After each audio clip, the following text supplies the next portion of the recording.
Right here on the BigVitoBrand.com, and I am Virtue, being joined by the man himself, former WCW Hardcore Champion, the legend, Big Vito LaGrasso. What's up?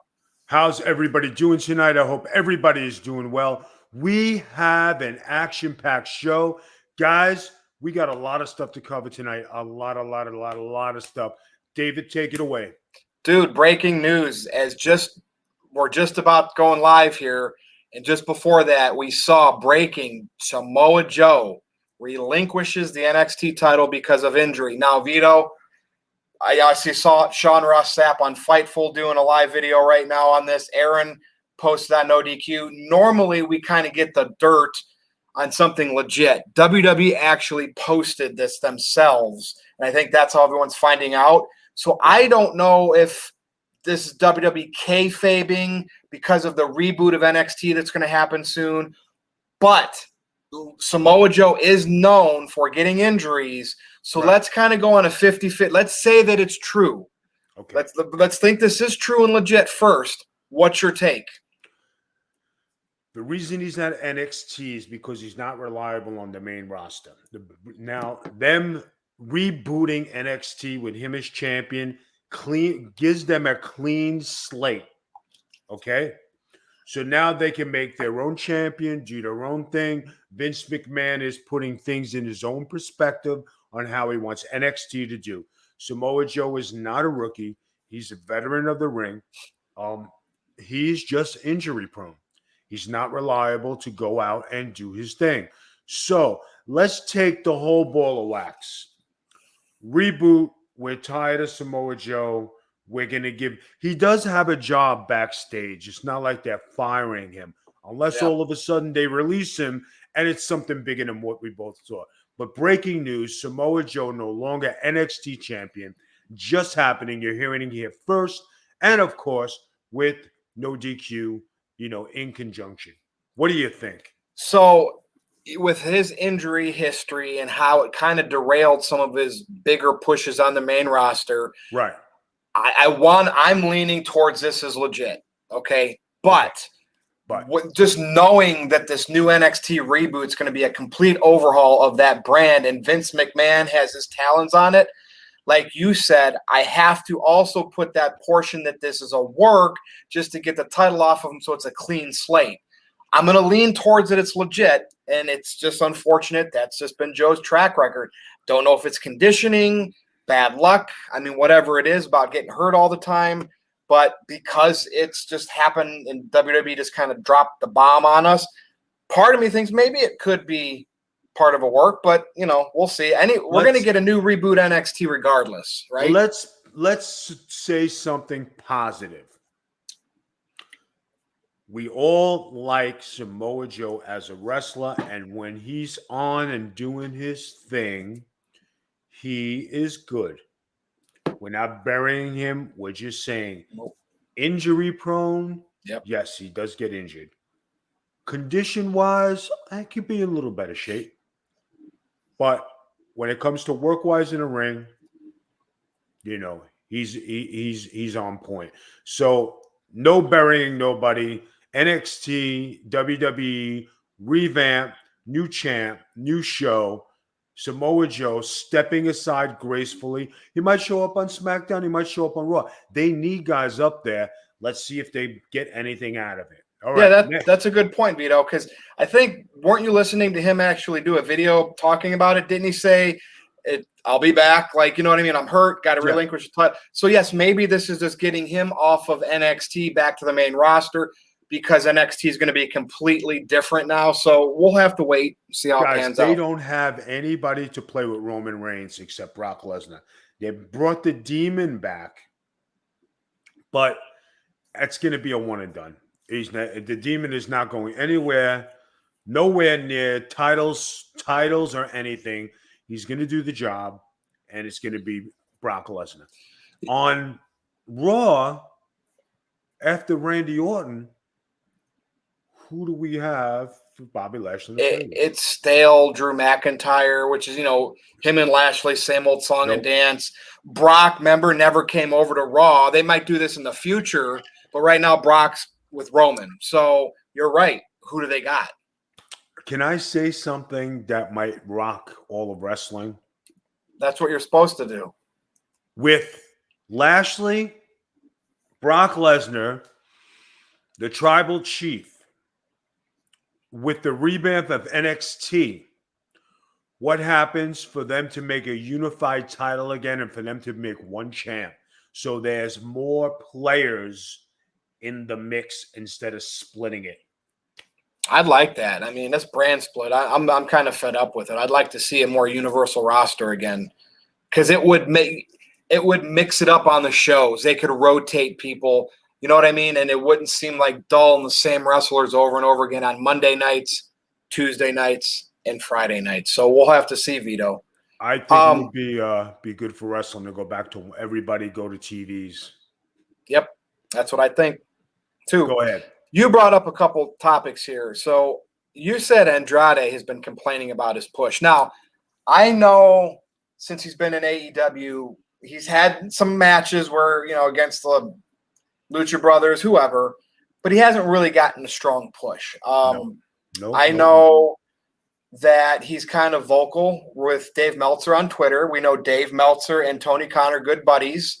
Could that have something to do with it? Or is this something Andrade has an issue with, like kind of burying himself or putting himself over, business for himself, whatever the term is, And there's another person, too, I want to talk about, kind of in a similar boat. But let's talk about Andrade first, because you kind of brought that up to me. I wasn't really paying attention to that story. I think, Andrade complained about his push in the WWE. That's true. He was not happy with the way they were using him. When he was with Selena Vega, they had the complete package until things went cuckoo, and him being the fiance of Charlotte Flair didn't score him any points because he wasn't being used. He was sitting on the side. He was complaining. I'm not being used. When you become a pain in the ass, instead of waiting for your number to be called, they get rid of you. So they got rid of him, right? Now, him being the in-law of Ric Flair and a prospect to marry his daughter, they all go to Mexico. They all shuffle off to NXT. And he's there. He gets the rub from Flair. And grumblings of complaining again. He's got Vicky Guerrero. He's got Chavo Guerrero. He's at how many top spots can there possibly be for guys to play in? You got to make what irritates me, and this I'm going to say for all of wrestling. Everybody says, I'm not in the top spot. What about making your program the most interesting spot on the card? Yeah, turn people's heads, right? Get them to notice. Guys, the FBI, me and Nunzio, we were recognizable. We were a good tag team, right? Separate Vito in a dress. You all knew you wanted to watch SmackDown and see Vito in a dress every Thursday night. Big Baller G is here. What's going on? The newly married Big Baller Newly G. married. Congratulations, Big Baller G. I'm surprised she's allowed you to be on at Sundays. Is it not? I know it's not 9 o'clock yet. I'm sorry. Hey, welcome into your bedtime, brother. All right. What happens to workers making their program the most standout program on the card? Vito in a dress took wrestling by storm.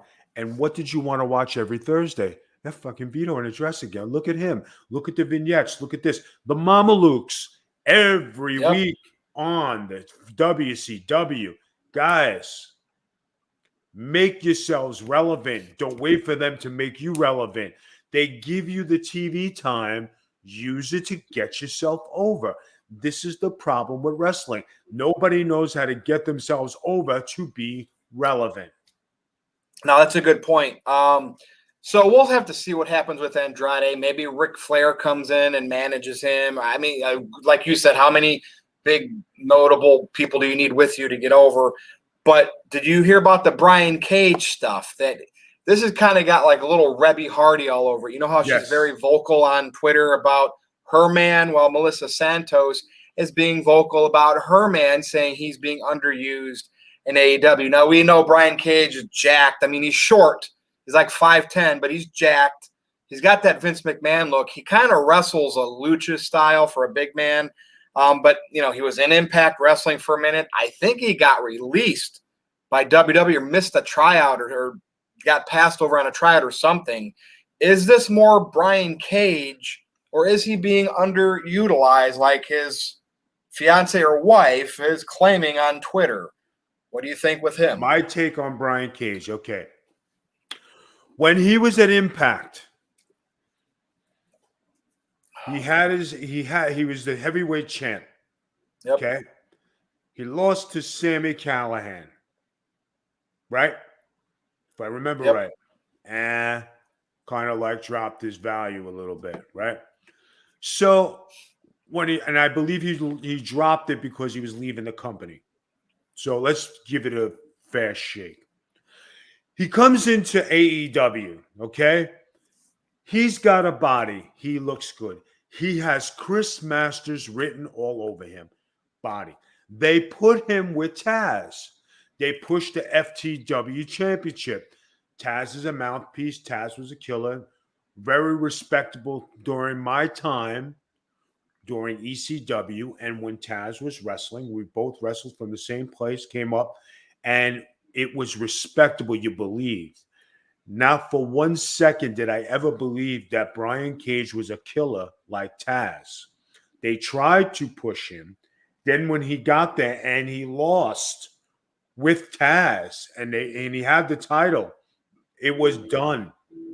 He has EC3 written all over him. Same type of body, same type of look. They don't wrestle to their potential, meaning they're powerhouses. Wrestle like a powerhouse. You're not a luchador. You're not a chain wrestler. You can't do flips at 275 and be considered legit. When you have a body like that, you want to be a badass son of a bitch. I never believed for 1 second that he was a badass son of a bitch. Not once. Not once. His wife coming out to defend him. That's her man. No disrespect to her. She's defending him.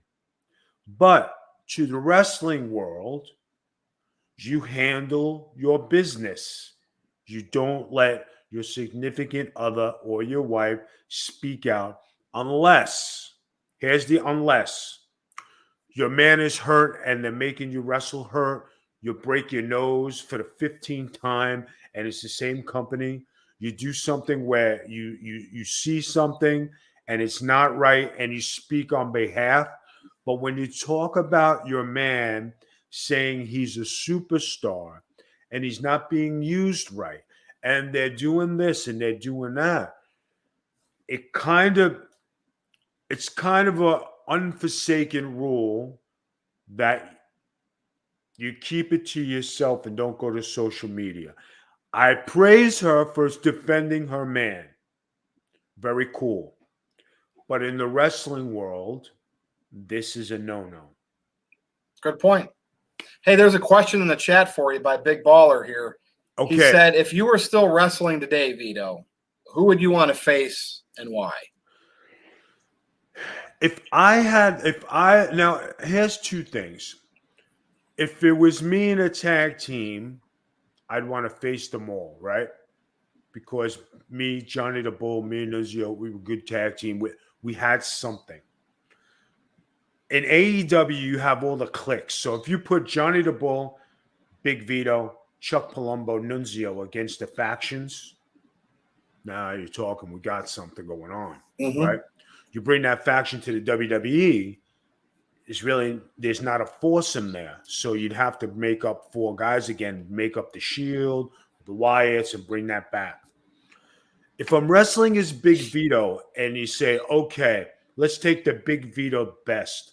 Me as a hardcore champion, I'd say me and Moxley, me Mm-hmm. and all these so-called hardcore guys, I wouldn't do the thumbtacks in the glass, Yeah. but I'd make it where we're gonna do business, right?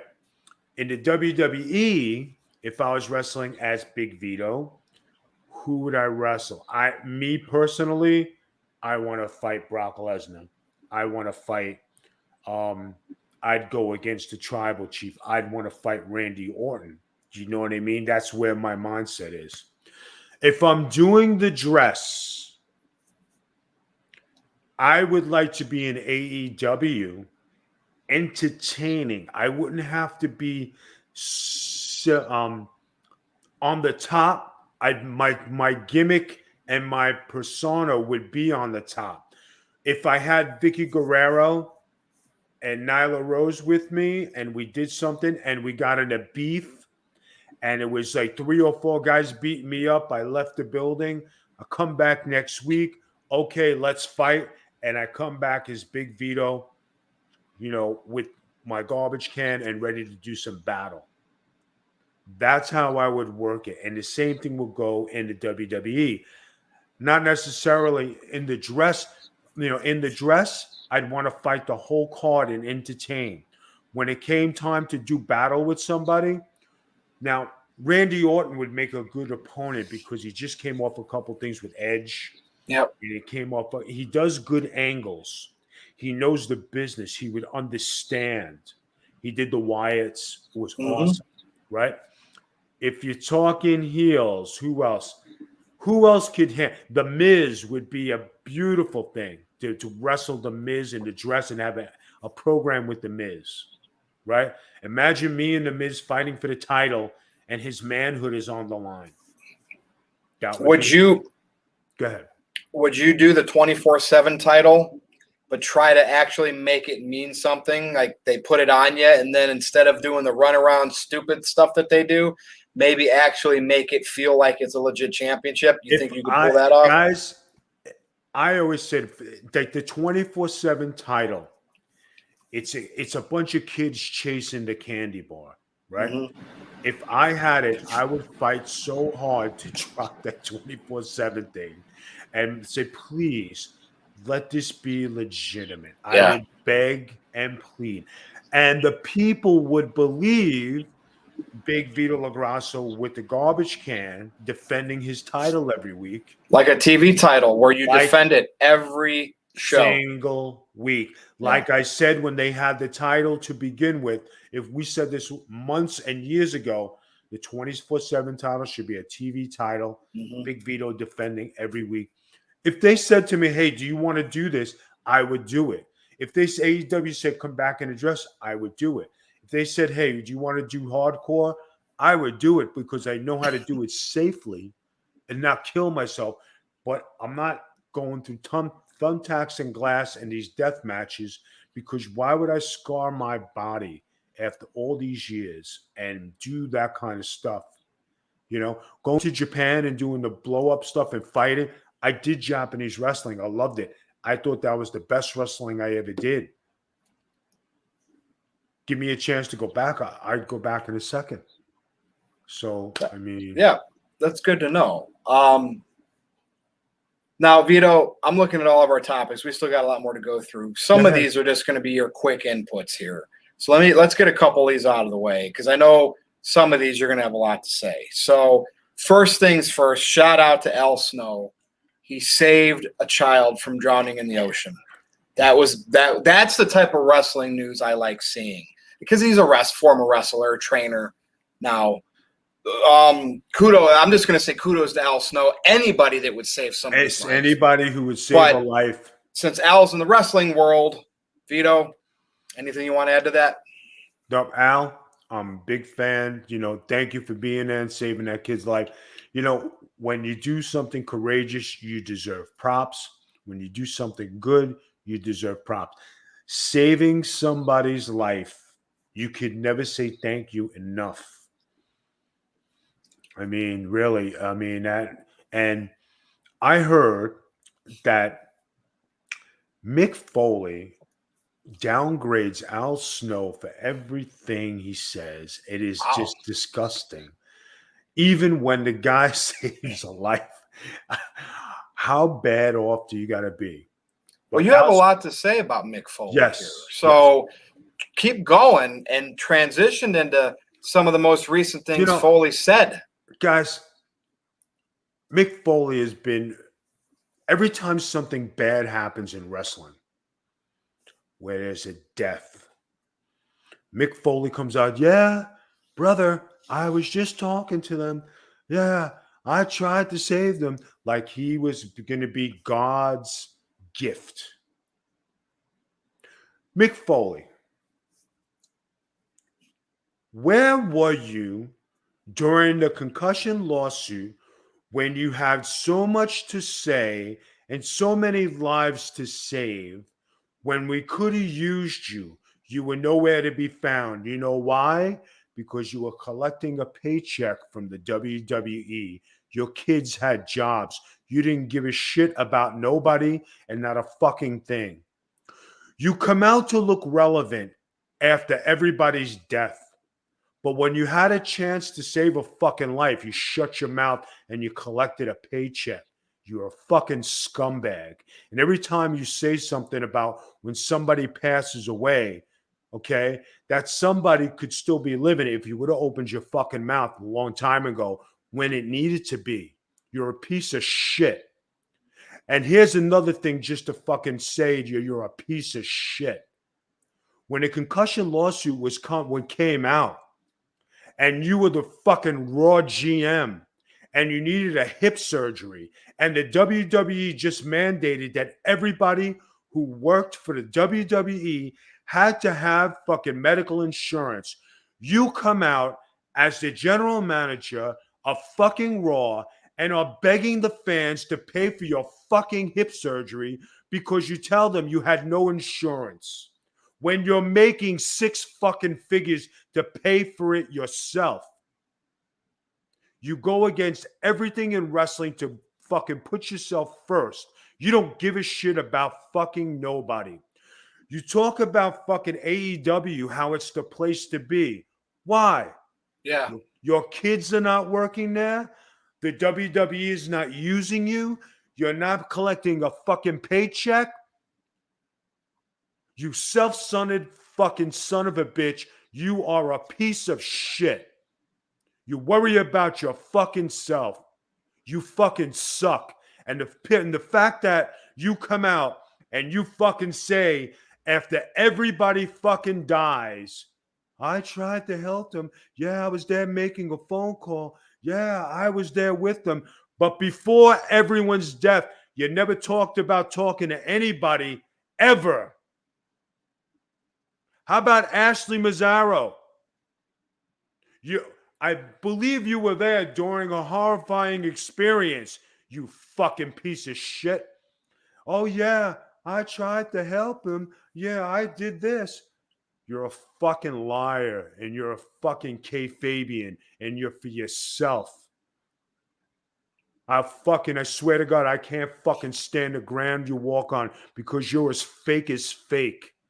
I don't give a fuck what the hell you say. And I hope everybody fucking listens to this because it's the fucking truth. Because when you beg people to pay for your fucking hip surgery, when you're the general manager of fucking Raw, that shows what a fucking two-faced piece of shit you are.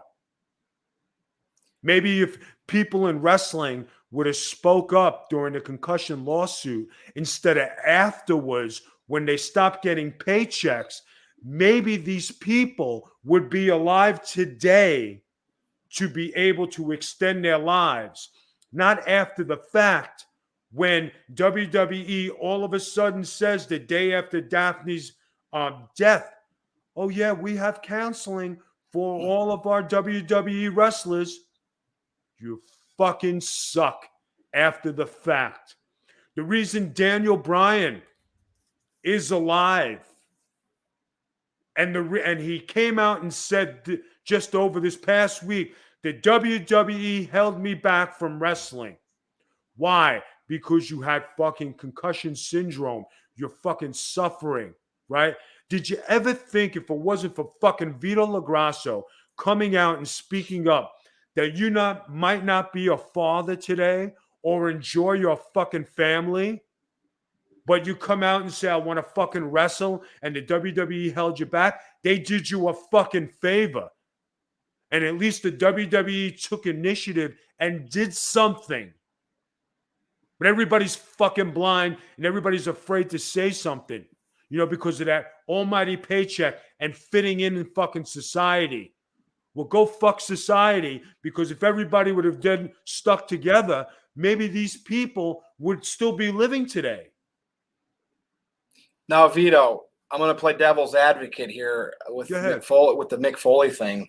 So, do you think with some of the things he says, is he a little wacky with all the hits he's taken to the head over the years, and maybe he's not, or is he working the Mick Foley angle? I'm just asking you. Got to present that. The other side of the coin. You're an educated man. I'm not a doctor. Hindsight says most wrestlers suffer from CTE, and if everybody had a study, there's some sort of brain damage, right? Mm-hmm. The concussion legacy with Chris Nowinski has diagnosed 0 brains, and they're afforded with the WWE. They're at Boston University. They have done nothing to help wrestling. Dr. Amalu has done several, if not dozens, brains. And what do we come up with? CTE. So who's helping who here? And every time Mick Foley speaks, it's for an opportunity for him to shine because, hey, AEW is the place to be, brother. This is a great place. I would love to be there to help enhance the talent. That's because WWE is not using me this week, you fucking fake. Begging for a paycheck. So he's auditioning for AEW in the future. If you people out there can't see this and can't see what's going on, you're fucking blind and you're all fucking magnetized by the wrestling business. But when you step outside the lines and you look at what's happening in wrestling today, look at it from a human being standpoint.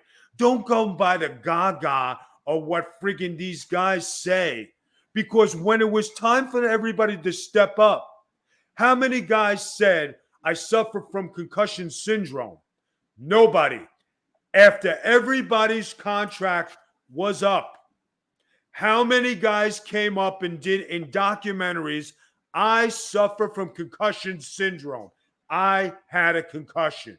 How many? Do the math. Do the research. It's there. I'm not telling you people bullshit. You know why? I don't bullshit. I'm telling you the truth. And people in the wrestling business don't like people who tell the truth. You're right. You're absolutely right, Vito. And that's why this is getting color, right? You say what's on your mind with the knowledge that you have. Now we're going to move on so that we don't let Mick Foley consume our show. And I'm going to say something else on the Mick Foley thing, okay? Okay. As far as wrestling, he did 3 different gimmicks. He did them well. He revolutionized coming just like me from being a job guy to being a WWE superstar. We made it up the ranks. We did the same road. We rode the same path to being a pro wrestler. But when you take different avenues to politic and position yourself, some people like to play that game and some people don't. I don't. I didn't. But it doesn't take away from the amount of joy that Mick Foley, Brother Love, Cactus Jack has given all the wrestling fans out there through the years. Kudos to his wrestling ability and entertaining.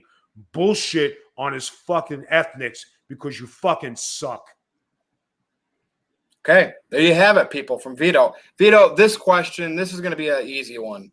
The PWI list came out last week, and they put Kenny number 1, Omega, Roman Reigns number 2. It's a kayfabe made-up list by a bunch of wrestling fans. Who's the editor? I couldn't even tell you. I mean, Dave there's Meltzer? no, he's actually not that, but I wouldn't be surprised if they use his star rating system to determine this. Right. So I just want to basically ask you, who do you think that, and then they go, it's a rolling 12 months, and I think it's from July 1st to the end of June the following years. That's their 12-month window that they critique. Who would you pick during that last 12 months as the number one, or did they get it right, in your opinion, with Kenny Omega? That's really all I want to ask you from your standpoint. If you're looking at the best wrestler who gave the best entertainment for the year, who was involved in the best angles, Randy Orton. Interesting. He did Alexa Bliss, the Wyatts. He did Edge. He did. He's doing RK Bro. He did one other thing. I can't. And I'm on record last year when that pandemic first started, maybe like that first 6 to 8 months, I was saying he was the best wrestler of the pandemic. And that was earlier on in that period. And he didn't even, I think he actually did win the WWE title for a couple of weeks. He did. I remember saying that. So you telling me Randy Orton, I'm not going to say, what a reach. I'm not. Now, I'm going to give my reason. And Randy Orton, because of the angles he was in, he did his best wrestling to adjust to different scenarios. Mm-hmm. The tribal chief finally came out of his shell this year when he was put with Paul Heyman. I rate him second. Kenny Omega did not move the needle in AEW and buried Impact. He is not the number one guy. I would say he's in the top 20 somewhere. But where does Chris Jericho rate? I think he dropped to like 14th or something like that this year. Now, Chris Jericho had how many guys on his bandwagon? Remember, if it wasn't for Jericho, his group and the MJF group would be nil. If Chris Jericho went solo, where would he be? Please don't tell me that the Rhodes brothers, where did they rank? Cody was in the top, I want to say the top 20 or 25, but he wasn't anywhere near the top 10, I believe. Okay. I have to go back and look at that. I know like Finn Balor was 9 or 8, and then the guy from Japan, Takagi, I think their current champion, was 9. A lot of WWE guys in that top 10 after Roman. Lashley, Drew McIntyre. Okay. Like I said, Finn Balor was in there because, he was the NXT champion for a while I could see that happening after the fact. But you talk about the prominent 3 in the past year, I'd say Randy Orton, Roman Reigns, Kenny Omega, Jon Moxley. He was still in the top 10. That guy moves the needle.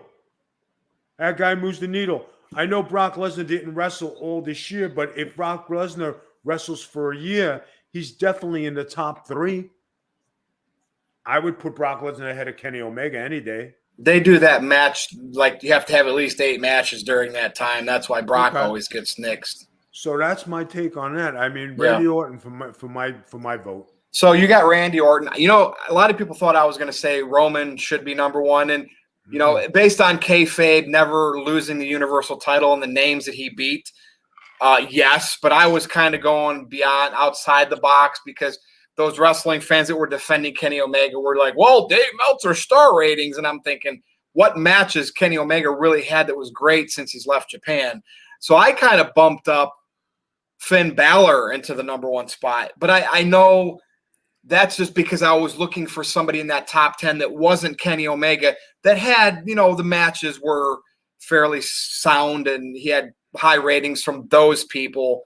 So I went Balor, but I like Randy Orton. Now, Randy Orton would have definitely been in my top 5. I went Balor Reigns, but you know what? Neither one of us had Omega there. That's really all I wanted to say. Fair enough. Yeah. Hey, listen, Omega by him. You know what the thing with Omega, when he won the title and he came out in a t-shirt and he slumped He didn't shine as a star.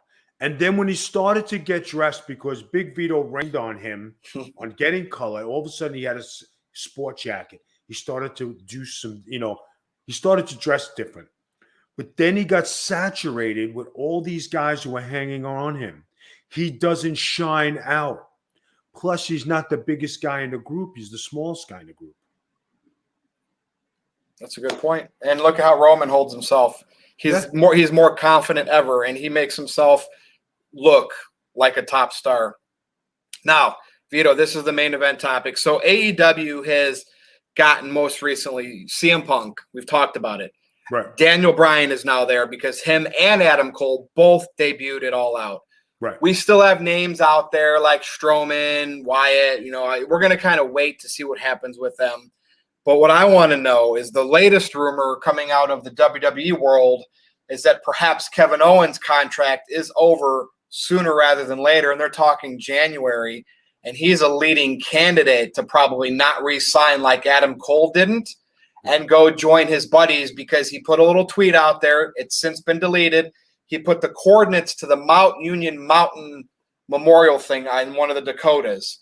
Well, when he was back in the day, it was him, the Young Bucks, and Adam Cole were called Mount Rushmore, like in their little indie clique. Right. What's going to happen with Kevin Owens? I thought WWE's treated him fairly well with his career there. He's had big matches. He debuted and beat John Cena. But you know how that WWE schedule, and sometimes they just want to go and work with their buddies.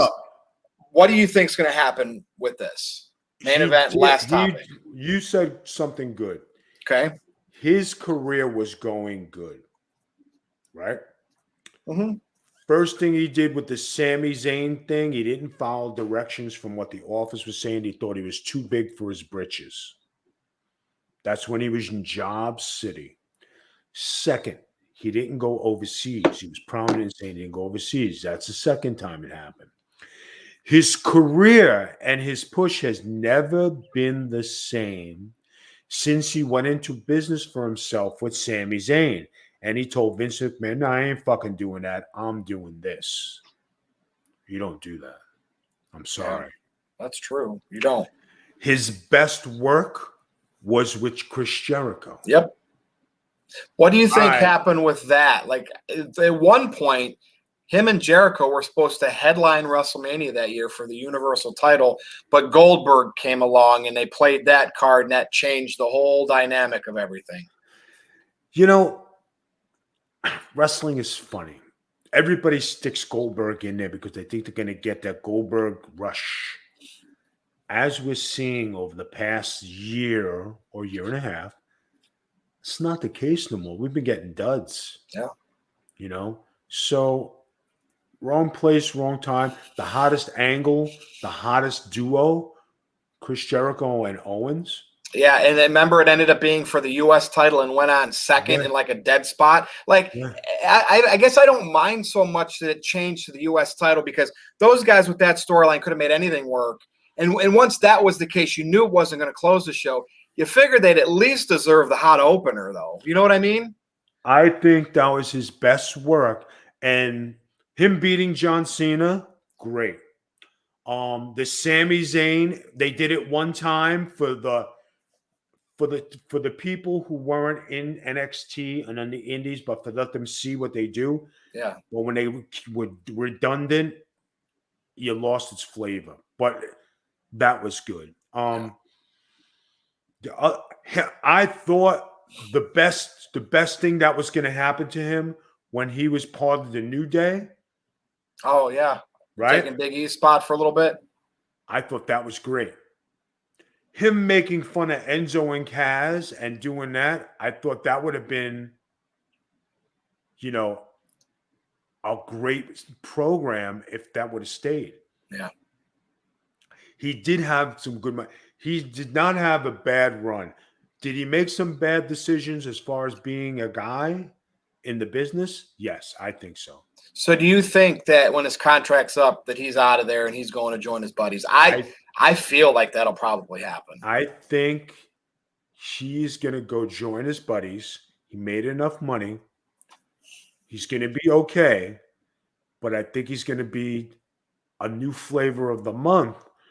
But where does he fit in the AEW thing when they got all their buddies there? How many buddies can you have in one place?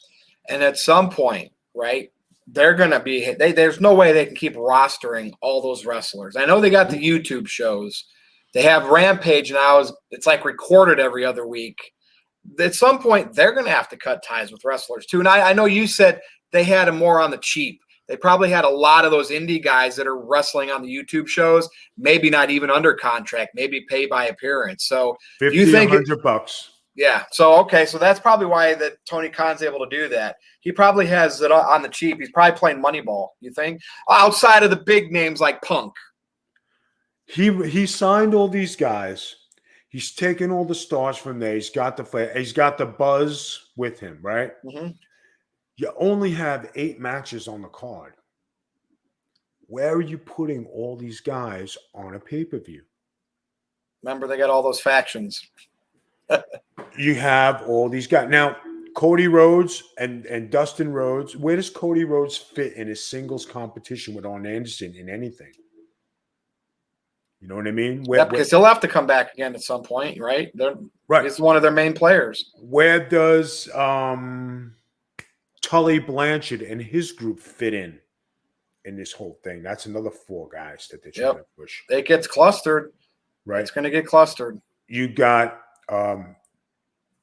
Dustin Rhodes is not with anybody, which I think, by the way, Goldust is my favorite gimmick of all time. And I think if Goldust came out and did his gimmick, he could have a singles match anytime he wants. That's something we missed out on back in the day. A true, correct me if I'm wrong here, Vito. The true Goldust gimmick in its purest form versus Vito in a dress. Would that not have been a nice program? That would have been. Imagine both of us coming together and becoming tag champs. Or that. I don't have anything else. That's it. I think we got everything. Yeah, I mean, we'll cover more next week, but we went 45 minutes, so we got everything out. You ran it on Foley. Another great edition of Getting Color. Any last words by Big Vito? Nothing, guys. And listen, to Mick Foley and everybody out there, this is our opinion. This is not bashing you. It's in black and white what the perception is of what you're doing. You know? And if guys really cared about the business, they would have acted years ago and been proactive instead of saying, well, I made a phone call now. It's not now that counts. It's before that counts when it mattered. And I'm sure, like, if Foley heard what you said and wanted to talk with you one-on-one, you'd do it, right? Would you? What is he going to do? Just I don't know. We'll hash it out. We'll hash it out, and I'm going to say my piece. He's going to say his piece. And I really don't give a shit what he does after that because I'm good. Okay.